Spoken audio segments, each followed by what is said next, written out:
Hello. आज हम एक अच्छी प्रॉब्लम देखने वाले हैं इलेक्ट्रोमैग्नेटिक इंडक्शन पे। ये प्रॉब्लम कुछ ऐसी है। A jumper of mass m can slide without friction along a parallel horizontal rails separated by a distance d. The rails are connected to a resistor of resistance capital R and placed in a vertical uniform magnetic field of induction B. The jumper is pushed at a velocity v0. Determine the distance s covered by the jumper before it comes to rest. How does the direction of induction B affect the answer? ठीक है, तो ये हमारी rails हैं जिसके along हमारा jumper slide कर रहा है और इसके अक्रॉस एक रेजिस्टेंस लगी है कैपिटल आर। क्लियर। अब ये हमारा जंपर है जिसको हमने इनिशियल वेलोसिटी दी है v नॉट और इसका मास है m। ठीक है, अब हमसे पूछा है कि ये कितने टाइम बाद कितनी डिस्टेंस चल के रेस्ट पे आ जाएगा। तो ये पहली बात तो रेस्ट पे आएगा क्यों ये समझना जरूरी है। ये हमारी डॉट मैग्नेटिक फील्ड हो जाएगी क्योंकि वो देखिए प्लेन के बाहर है। तो ये रेस्ट पे आएगा क्यों। पहली बात तो देखिए क्योंकि जंपर आगे बढ़ेगा तो लूप का एरिया बढ़ेगा यानी कि इसमें से फ्लक्स बढ़ेगी।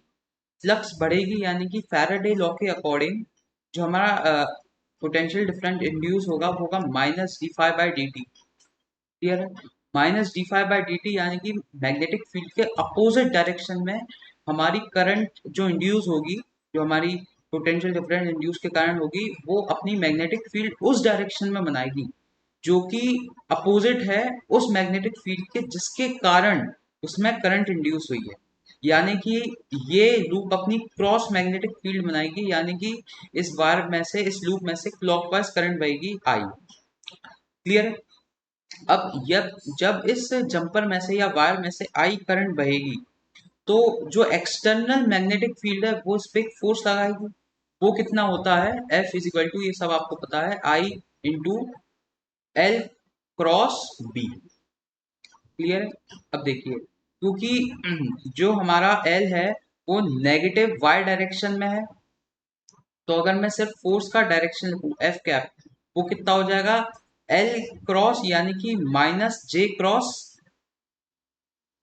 जो हमारी मैग्नेटिक फील्ड है के कैप। क्लियर है। क्योंकि एक्सटर्नल मैग्नेटिक फील्ड डॉट है यानी कि पॉजिटिव के कैप, तो ये कितना आ जाएगा नेगेटिव आई। क्लियर है। यानी कि इस डायरेक्शन में हमारी फोर्स लगेगी और इसी फोर्स के कारण, क्योंकि जैसे जैसे ये आगे बढ़ता जाएगा तो उसकी वेलोसिटी कम होगी, वेलोसिटी कम होगी तो ई इंड्यूस कम होगा, ई इंड्यूस कम होगा तो आई कम होगी, आई कम होगी तो एफ कम होगा और एफ कम होगा तो इस पे इसका एक्सेलरेशन भी कम होता जाएगा और ये धीरे धीरे कहीं कुछ एस डिस्टेंस चल के रेस्ट पे आ जाएगी। क्लियर है। v is equal to zero. Clear है। अब देखिए, अब मान लीजिए ये कुछ डिस्टेंस इनिशियल पोजीशन से x चलता। क्लियर है। ये इधर आ जाता है और इसकी वेलोसिटी अब वो तो रहेगी नहीं, घट जाएगी। तो कितनी हो जाती है मान लीजिए स्मॉल v। अब ये मान लीजिए यहाँ से कुछ स्मॉल डिस्प्लेसमेंट dx करता है। क्लियर। तो ये इधर आ जाता है। अब इस स्मॉल डिस्प्लेसमेंट में इसकी थोड़ी वेलोसिटी भी कम होगी, वो कितनी होगी v माइनस डी वी। मान लीजिए फाइनल वेलोसिटी हो जाती है स्मॉल डिस्प्लेसमेंट के बाद v माइनस डी वी। अब देखिए, अब इस स्मॉल डिस्प्लेसमेंट में जो इसमें करंट गई थी इंस्टेंटेनियस आई, जो कि इस v के वजह से थी, वो फोर्स हम इस दौरान कांस्टेंट मानेंगे जिस जिस टाइम पे dx डिस्प्लेसमेंट कवर करेगा, क्योंकि इतनी छोटी डिस्प्लेसमेंट है कि हम इसकी वेलोसिटी को कांस्टेंट मान सकते हैं। क्लियर है। तो ये फोर्स हो जाएगा I into L into B into sine theta होगा, पर थीटा 90 है इसलिए मैं वो 1 हो जाएगा इसलिए मैं लिख नहीं रहा। तो कितना हो जाएगा आई को मैं क्या ई इंड्यूस उस टाइम पे जिस टाइम पे ये वी है, E induced upon R into L. L कितना हो जाएगा इस टाइम, इसकी विड्थ दी है डी इंटू बी। देखिए अब फैराडे लॉ क्या हो रहा है कितना हो जाएगा E induce minus B into D. तो फोर्स कितना हो जाएगा, minus B into D into V into D into B upon R, यानी कि minus B square D square V upon R. Clear है। अब ये जितना वर्क करेगा इस डीएक्स डिस्प्लेसमेंट में उतनी ही इसकी काइनेटिक एनर्जी कम हो जाएगी। क्लियर है। तो इसकी काइनेटिक एनर्जी कितनी कम हुई है, हाफ एम, सॉरी एक second, half M V square minus V minus D V का होल स्क्वायर। क्लियर। अब देखिए अब हम इसको इक्वेट कर देंगे क्योंकि जो फोर्स है वो कंजर्वेटिव है। तो F into D X is equal to m/2 into V square minus D V square plus 2v dv। Clear है।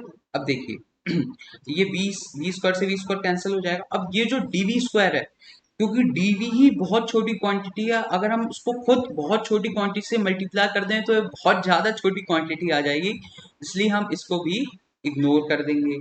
अब देखिए ये 2 से ही 2 कैंसिल हो जाएगा और f की जगह हम लिख देंगे minus B square D square V upon R capital R into D X is equal to M B D we.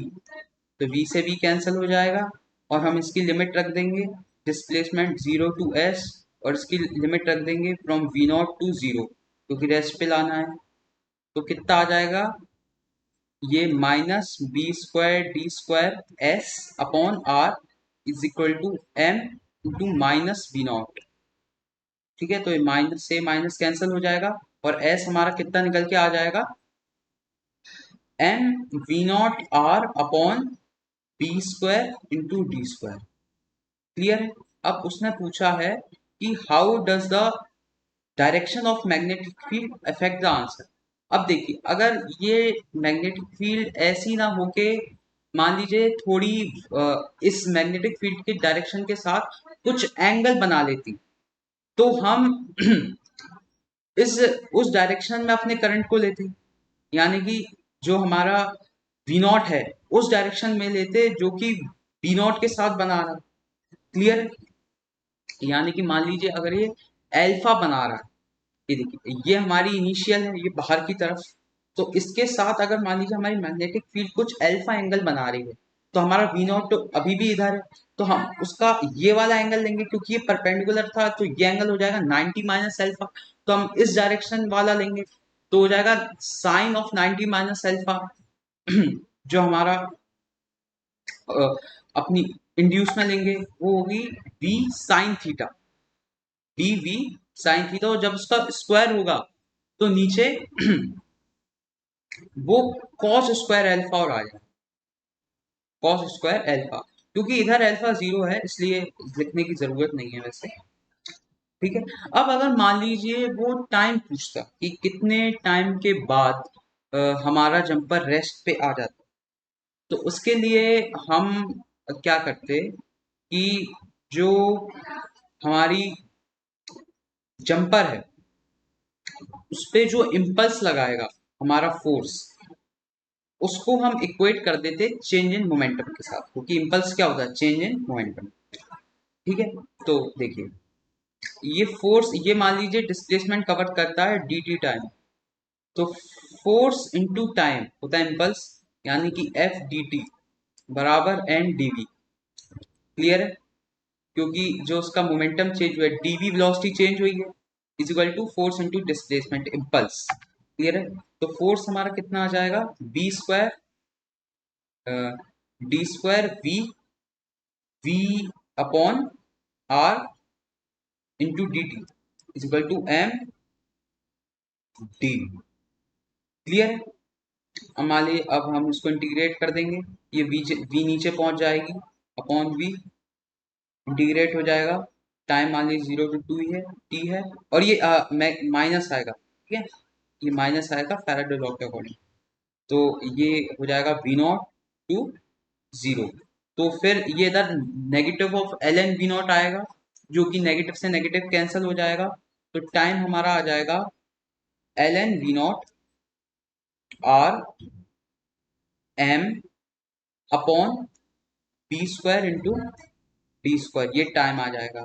अब मान लीजिए वो टाइम के साथ रिलेशन पूछता वेलोसिटी का, तो कुछ नहीं है, बस जो हमारी इधर जीरो है लिमिट, वो हम कुछ v रख देते, तो कितना आ जाता, minus B square D square V upon R into T is equal to M L N V upon V not.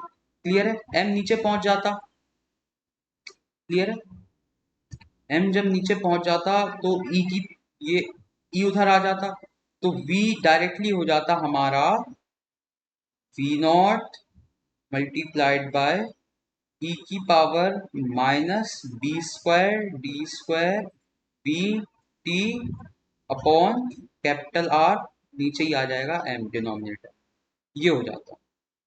यानी कि हमारी वेलोसिटी एक्सपोनेंशियली कम होती।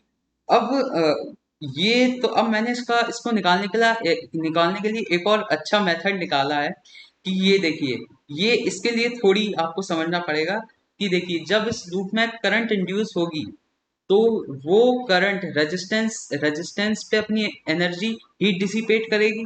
वो कितना हो जाएगा आई स्क्वायर आर टी, पर हम डी टी लेंगे उसको, ठीक है, यानी कि I square R D T is equal to, और उसने उस टाइम के दौरान जो अपनी काइनेटिक एनर्जी लूज करी है उसके उसके हम बराबर कर देंगे, यानी कि वो कितना आया था एम बी डी।